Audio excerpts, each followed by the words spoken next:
Greetings everyone, namaste. So thank you for coming to check out my new channel called Transcend, a place for spiritual discussion and philosophical understanding. Today I wanted to talk about karma. In the past 5 or 6 months, I've been getting tons of questions about karma. It's practically a daily household word in the Western countries and probably all over the world. But there's a lot of confusion and misunderstanding about karma. It's a pretty vague, it's a very complex topic in its reality, but in the shallow surface level understandings that most Westerners have, a lot gets lost. So I wanted to talk about this. So karma, first of all, karma in Sanskrit, it just means action. So the action of this world is what it means. So karma, it karma, it is the acting principle of life, of existence. And so say for instance, someone, as we know, we hear, okay, this gets good karma, this gets bad karma, then something, bad is going to happen to me if I do bad karma, or something good is going to happen to me if I do good karma. So that in itself isn't really true. It's true in one sense, but in a greater sense, there's more to it. So basically, karma, it can fructify in one's present lifetime, and it can also fructify in future lifetimes. And so karma, it can happen that maybe you do something bad to someone and then something bad happens to you very quickly. That could be karma fructifying from that action, or it could be coming from one of your previous lifetimes, one of your previous incarnations. And so it's a very complex, thing.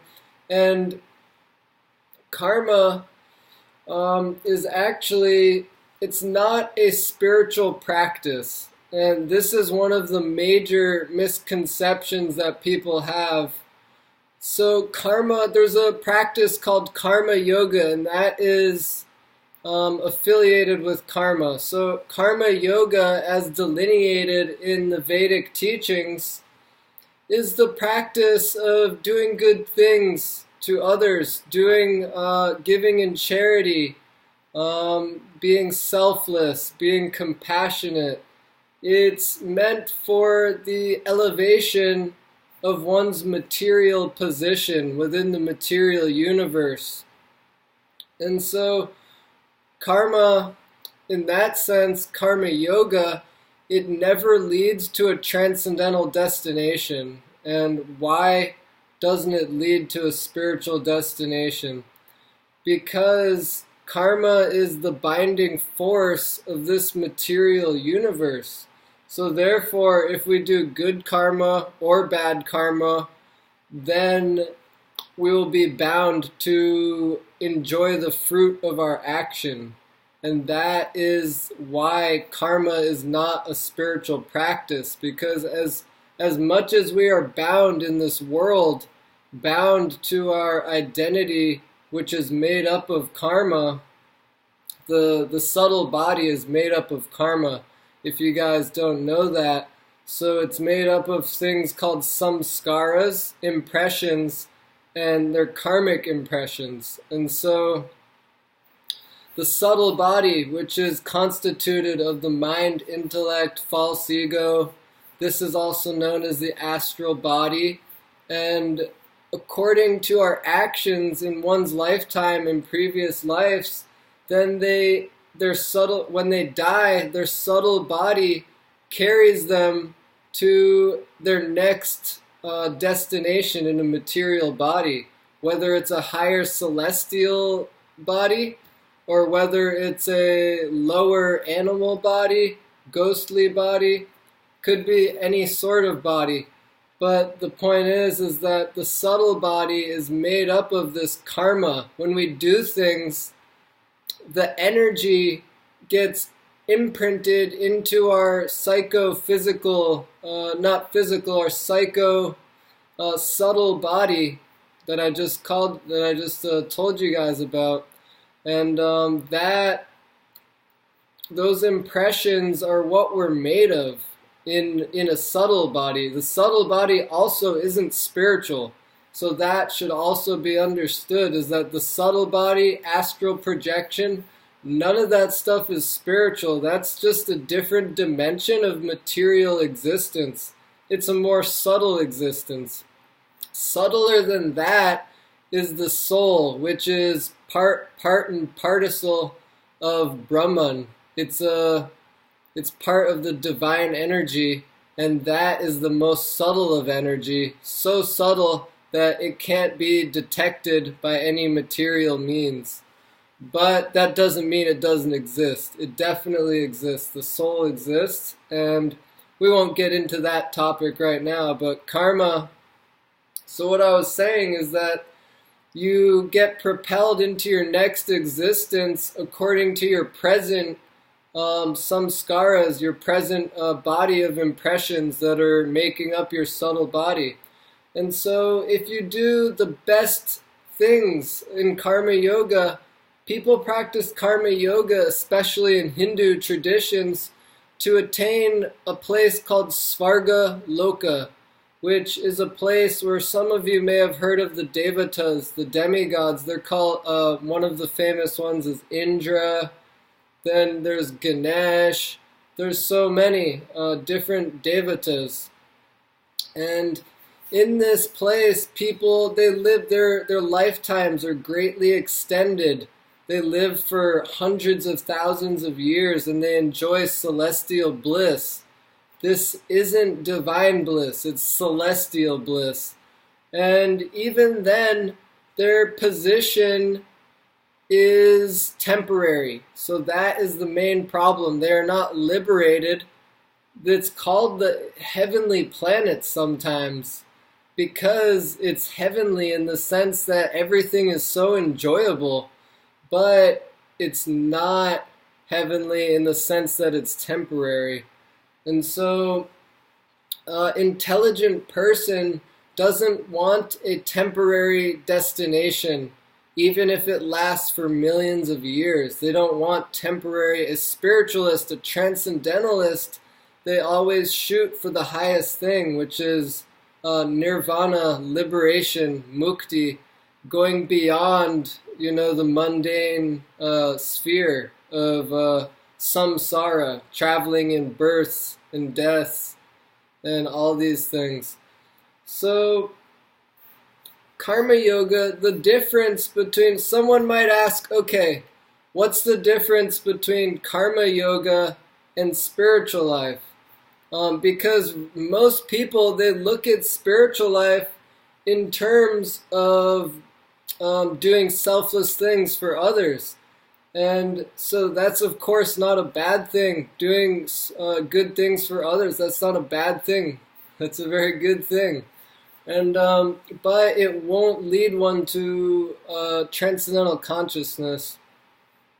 Spiritual life, it's just a paradigm shift. And in the Puranas, it's described that someone who is practicing karma yoga and someone who is practicing spiritual life in a fully devoted path, such as bhakti yoga, devotion, they act in a similar way. They externally, at least. That's the trick, is that externally they're doing very similar things. But internally, they're doing something very different. A karma yogi, they think that, okay, I will do the right thing according to religion and according to moral standards, and that will give me a greater destination. Hindu populations, they think like that. It's a very common thing in the Hindu society. It's called punya. Punya means good credits. And so they strive for these good credits because they want to enjoy greater material facility, but it's transitory, and it's not the spiritual path called Bhakti Marg. It's not the marg of spiritual life, prema marg, the path of divine love. And so the difference between that and a spiritual action is that the spiritual action is rooted in the consciousness of a person thinking, I am doing this for this person or for myself in order to facilitate spiritual growth. I am not doing it because it's the right thing or it's a good thing. I am doing it because I want to help this person attain spiritual realization. Therefore, let me help them do this thing. And also for myself, I will do the right thing in accordance with my own body and my own life, because I will practice sacrifice. I will sacrifice some of my money and give it to this cause. I will sacrifice some of my energy to help out in this way, and I will sacrifice my time to meditate and to study the ancient philosophies, and I will sacrifice so many things. It's called austerity. We accept things to greaten our spiritual capacity. So in Sanskrit, the word is vairagya, which means renunciation. And so people learn how to do these things, but in a spiritual consciousness. And that is what matters, actually. Nothing else matters. It's all about the internal consciousness. And there's a few stories, many stories really, in the Puranas that give the idea of how this works. Okay, for instance, there's a story about Krishna in the Puranas, that there was one person who was actually not a spiritual person in really any way, yet he wanted to give a feast for Krishna. He said, okay, I'm holding this feast. I want to invite Krishna because he's an important person, so let him come. And it was a big, marvelous feast, a bigger feast than you probably ever could go to. So Krishna said, when he got this invitation, he said, well, I won't eat any of this actually. I don't want any of this food. And I don't even really want to accept this invitation. And so one can ask, why would someone not accept an invitation to enjoy great material opulence in the form of this feast, in this example? And the reason is because the offering was not imbued with divine love and devotion. And it was not imbued with spiritual consciousness. And so, on the flip side, Krishna had another friend. He was just a very humble, poor priest. His name was Sudam. And he was very poor because of his daily routines of meditating and spiritual activities. He hardly made any money. And so he lived a very simple, humble life.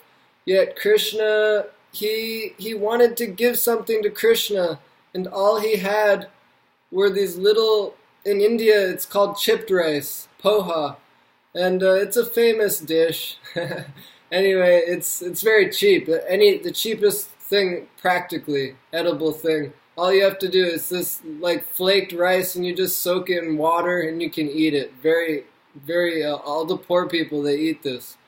And so he wanted to offer something to Krishna, but this was all he had. And so he took this poha, this chipped rice, and when he approached Krishna, he got so ashamed of himself that I can't give this. He held it behind his back, and he said, I can't give this to Krishna. my dearmost friend, how will I ever give this? And then Krishna, understanding his mentality and his consciousness and his overflowing of love, Krishna said, whatever's behind your hand, give that to me now. And so Krishna took it and he accepted that gift because it was imbued with divine love. So that's the real. So one was trying to do the right thing, and then the other person was trying to do the right thing, but the facility, he didn't have much facility, but the facility didn't even matter. It was all about the internal bhava, emotion of that person. So those were two examples to show the differences between karma yoga and bhakti yoga. And so I hope that helped. And there's one more aspect of karma that we should go into, and that is that karma, that good action, charity, is actually in itself very misunderstood. Because there's different types of charity. There's charity in sattva gun, which means charity in the mode of goodness. There's charity in raja gun, which means charity in the mode of passion. There's charity in tamagun, which means charity in the mode of ignorance. So charity in the mode of goodness would be, okay, let me help help this person, this poor person, make a garden of vegetables so they can feed their family nice vegetarian food and live a clean life, and stuff like that. But charity in the mode of ignorance, one could say, I'm gonna give you guys some cheeseburgers, and you're gonna, this is my good charity upon you. So eat this and be happy. But the problem with that is that act of charity is actually binding the giver of charity as well as the receiver of charity. It's further bondage in a degraded position. It's further bondage in negative energy. Because that karma from killing the animal that you're going to eat, give or take, both are responsible for the karmic energy, and they will both have to experience the fruit of that negative karmic reaction. So that charity is not even really good charity at all. It's not even, you could say it's not even charity. It's actually giving worse position. So I think you get the point. And so those are the differences, and those are some aspects of karma. And the transcendentalist, the last point that we should go into is that the transcendentalist, they are V-karma. They are going for the life that is beyond karma. The realm of karma is the material world, called Martya Loka. It's the place of temporariness, the place of death. And this place is confined within this material universe. Beyond the material universe, there's no karma. There is two types of reality beyond the material universe. One is non-dual Brahman, which is the flip side of the dualistic material existence of this world. And then beyond even Brahman is the Paravyoma, the spiritual dimensions of variety, which it's not dualistic. And we won't talk about that right now. That's a whole nother video. It's going to be a good video for you guys. I'll make it soon.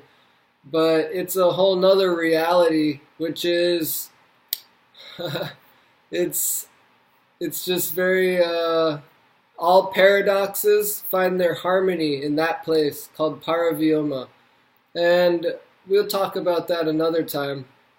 But so what I was saying is that the karma, the transcendentalist, by practicing genuine spiritual life, they are burning their karma. Just as when one lights a candle, a flame, and then there's cotton nearby, it goes up like crazy. So that's the point of spiritual life, is that cotton is the karma, and that our flame is our spiritual eagerness called lolium. And by our eagerness, by our steady practice, one burns up all of this karma coming from millions or billions of births. And so we want to be very careful not to bind ourselves in karma, and always have a spiritual consciousness. Always think, this is going to help the world become a more spiritual place. This is going to help myself become a more spiritual person. And we should act with that consciousness, because that's what it's all about. It's not about the external reality. It's about the internal reality. And so we should always be very careful, and we should absorb our consciousness in spiritual thoughts. And that is called bhajan, means absorbing the mind in spiritual, some of the limbs of spiritual life are shravanam, hearing about spiritual things, kirtanam, chanting and talking about spiritual topics, or singing these devotional songs. There's so many songs, we're all so familiar with these songs. There are so many, singing the names of Krishna, singing the names of Ram, Hanuman, Durga. So these are all activities that are good. And smaranam means remembrance. Atma nivedanam means self-surrender, surrendering one's existence unto the totality of divine existence. And then there's sakyam, which means friendship. Friendship with the divine. It's pretty cool.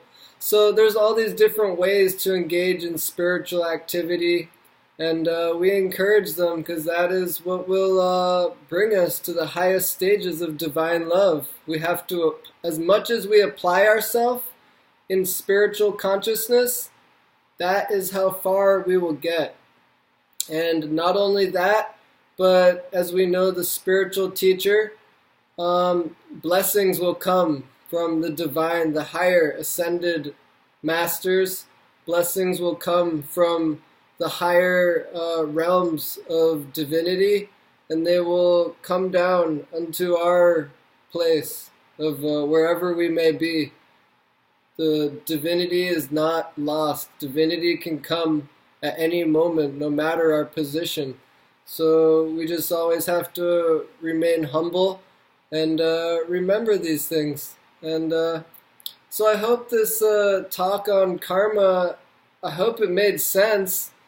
If you guys have any questions, just leave them in the comment feed, or message me, or whatever you want. And I hope you guys liked it. And if you have more topics, I have a list of topics that I have to make videos on that people have been sending me.